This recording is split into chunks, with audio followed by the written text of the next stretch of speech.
Hello दोस्तों। तो जैसा कि आप सभी को पता ही चल गया होगा कि थंबनेल में जो लगा हुआ वही वीडियो होगा। तो चलिए वीडियो को स्टार्ट करते हैं, देरी नहीं करते हैं। और हम लोग आज जो पढ़ेंगे वो सेमेस्टर 4 मेजर 6 का पढ़ेंगे, ज्योग्राफी। ठीक है, तो चलिए देखते हैं मिट्टी के प्रकार और उसकी विशेषताओं के बारे में। तो क्वेश्चन क्या है, भारत की मिट्टियों के प्रकारों, उसके वितरण तथा विशेषताओं का विवेचना करें। तो ये हम लोगों को इसमें पढ़ना है, सेमेस्टर 4 मेजर 6। ठीक है, ज्योग्राफी वालों का। तो चलिए देखते हैं आंसर क्या है। पहले हम लोग मृदा के बारे में जानेंगे कि मृदा होती क्या है, यानी मिट्टी क्या होती है, उसके बारे में। मृदा शब्द की उत्पत्ति लैटिन भाषा के शब्द सोलम से हुआ है, जिसका अर्थ फर्श होता है। मृदा को सरल भाषा में मिट्टी भी कहते हैं और मिट्टी के अध्ययन को पेडोलॉजी कहते हैं। यानी कि जो मिट्टी का जो लैटिन भाषा है वो मतलब मिट्टी जो मृदा शब्द की उत्पत्ति जो हुई है वो लैटिन भाषा के सोलम से हुआ है, और जिसका अर्थ क्या होता है, फ्लोर होता है, यानी कि फर्श। और इसका जो सरल भाषा है वो मिट्टी भी इसको कहा जाता है। आगे चलिए जानते हैं। और इसके जो अध्ययन होता है, यानी कि मिट्टी से संबंधित जिस चीज़ का हम लोग अध्ययन करते हैं उसी को हम लोग क्या कहते हैं, पेडोलॉजी कहते हैं। मिट्टी और मृदा में फ़र्क होता है। संक्षेप में कहे तो जो कुम्हार उपयोग में लाता है उसे मिट्टी कहते हैं, और जो किसान उपयोग में लाता है वह मृदा कहलाता है। तो यानी कि क्वेश्चन अगर लिखा हुआ है कि भारत की मिट्टियों के प्रकार या फिर भारत के मृदाओं के प्रकार के बारे में बताएं, तो दोनों का आंसर सेम होगा। ठीक है, आगे क्या है, और किसान जो उपयोग में लाता है उसे क्या कहते हैं, मृदा कहते हैं। मिट्टी का निर्माण सेलचूर्ण से होता है, परंतु सेलचूर्ण ही मात्र मिट्टी नहीं होती। जब तक मिट्टी में पौधे को उगाने की क्षमता ना हो तब तक वह अनुपयोगी होती है। यानी कि क्या बोल रहा है कि जब तक उसमें क्या पौधे को जन्म देने की क्षमता ना आए तब तक वह अनुपयोगी होता है मिट्टी। ठीक है, आगे है, वनस्पतियों की जड़ें, खरपतवार, प्राणियों के मृत अवशेष आदि घटक पानी के कारण सड़ जाते हैं। उनका विविध जीवों द्वारा भी विघटन होता है, जैसे केचुए, दीमक, कनखजूरा, चींटियाँ आदि विघटित हुए पदार्थों को जीवाश्म कहते हैं। तो मिट्टी में क्या है, जीवाश्म भी पाई जाती है। तो इन सभी अवशेषों को यानी अपघटित पदार्थों से ही क्या होता है, मिट्टी का निर्माण होता है।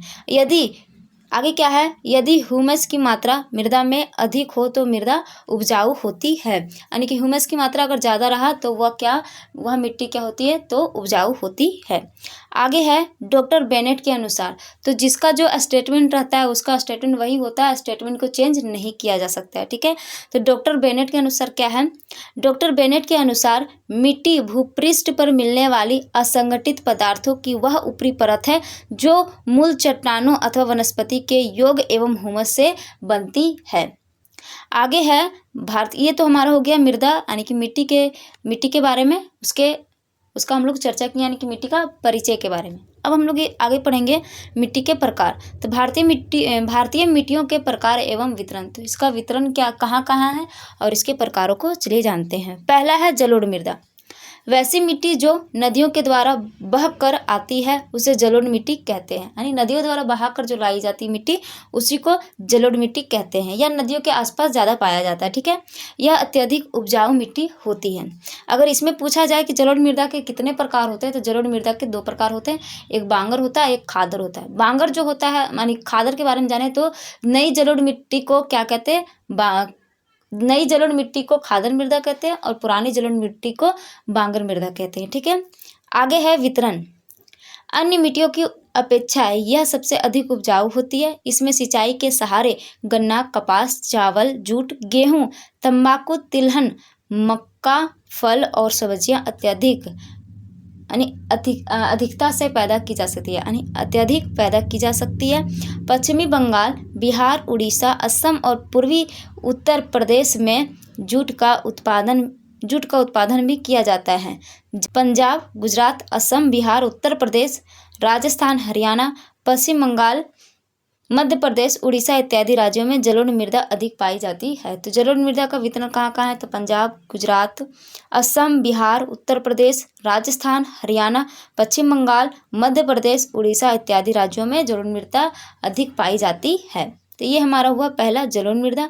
अब दूसरा है लाल मिट्टी। दूसरा क्या है? लाल मिट्टी। तो भारत के अधिकांश भाग में इसकी उपस्थिति मिलती है। यह पूर्ण विकसित मिट्टी है, परंतु इनमें जल ग्रहण करने की क्षमता कम होती है, जिसकी वजह से यह प्रायः बंजर ही रह जाती है। अतः बेहतर उपजाऊ के लिए इसमें खाद एवं सिंचाई करनी पड़ती है। सामान्यतः इसका रंग लाल होता है, यानी कि इसमें क्या है कि अधिकांश भाग में इसकी जो उपस्थिति होती है, भारत के अधिकांश भाग में लाल मिट्टी तो ऐसे ही घर तरफ भी देखा जाता है। सड़क में भी लाल मिट्टी, जहाँ पे सड़क जो है वो अच्छी नहीं होती, मतलब कच्ची सड़क होती है, वहाँ पे भी लाल मिट्टी पाई जाती है। पूरा सड़क जो बरसात के दिन में सड़क जो होती है वो पूरा लाल लाल हो जाती है। तो लाल मिट्टी क्या है? भारत के अधिकांश हिस्से में पाई जाती है और यह पूर्ण रूप से विकसित मिट्टी है, परंतु इसमें जल ग्रहण करने की क्षमता कम होती है, जिसकी वजह से यह प्रायः बंजर ही रह जाती है। आगे है, अतः बेहतर उपजाऊ के लिए इसमें खाद एवं सिंचाई करनी पड़ती है। सामान्यतः इसका रंग लाल होता है, परंतु पीला, धूसरा, भूरा, चॉकलेट यहाँ तक कहीं कहीं काफ़ी गहरा काला रंग दिखाई पड़ता है। तो ये सभी प्रकार भी लाल मिट्टी का दिखाई पड़ता है। लाल मिट्टी अधिकांशतः उच्च भूमि यानी कि टाण जो खाली पड़ रहता है भूमि में मुख्यतः दिखाई पड़ती है, जहाँ रंग अपेक्षाकृत हल्का मिलता है। इसमें मोटे अनाज, मूंगफली, गन्ना, रागी, चावल इत्यादि की कृषि की जाती है। इसका वितरण कहाँ का है? तो आंध्र प्रदेश, मध्य प्रदेश, झारखंड, पश्चिम बंगाल, मेघालय, उत्तर प्रदेश, राजस्थान तथा दक्षिणी पूर्वी महाराष्ट्र, कर्नाटक के कुछ भागों में मिलती है। तीसरा है काली मिट्टी। इसे रेगुड़ मिट्टी भी कहा जाता है और काली मिट्टी को कपासी मृदा भी कहा जाता है। ठीक है, इसमें लोहा तथा एल्युमिनियम के यौगिक तथा ह्यूमस पाया जाता है। आर्द्र मौसम में यह चिपचिपा हो जाता है, जबकि शुष्क मौसम में संकुचन के कारण इसमें दरारें आ जाती है। कभी कभी ये दरारें 1 मीटर की गहराई तक विकसित होती है, 1 मीटर की गहराई तक विकसित हो जाती है। इसे कपासी मृदा के नाम से भी जाना जाता है। जैसा कि पहले बता चुके हैं, इसे कपासी मृदा के नाम से भी जाना जाता है। इसमें गेहूं, कपास, गन्ना, केला, ज्वार, चावल, तंबाकू, रेंडी, मूंगफली, सोयाबीन, फल, सब्जियां इत्यादि की खेती की जा सकती है बेहतर ढंग से। ठीक है, आगे है इसका वितरण। भारत में मुख्यतः महाराष्ट्र, कर्नाटक, गुजरात और मध्य प्रदेश में इसका वितरण पाया जाता है। आगे है लेटेराइट मृदा। इन मिट्टियों का निर्माण शुष्क और तरल मौसम वाले क्षेत्रों में होता है। ये मिट्टियाँ चट्टानों की टूट-फूट एवं रासायनिक क्रिया से बनती है। यह कृषि के दृष्टिकोण से उपयुक्त नहीं है, क्योंकि उर्वरता अति निम्न स्तर की मिलती है, परंतु व्यवस्थित उर्वरक एवं सिंचाई के द्वारा धान, रागी, गन्ना, चाय, कॉफ़ी, मसाला, काजू और सिनकोना आदि की खेती की जा सकती है। ठीक है, आगे इसका वितरण क्या है? तो वितरण कहाँ कहाँ है? तो कर्नाटक, केरल, तमिलनाडु, महाराष्ट्र, पश्चिम बंगाल, असम, ओडिशा, मध्य प्रदेश इत्यादि। तो आगे है 5वां बलुआ।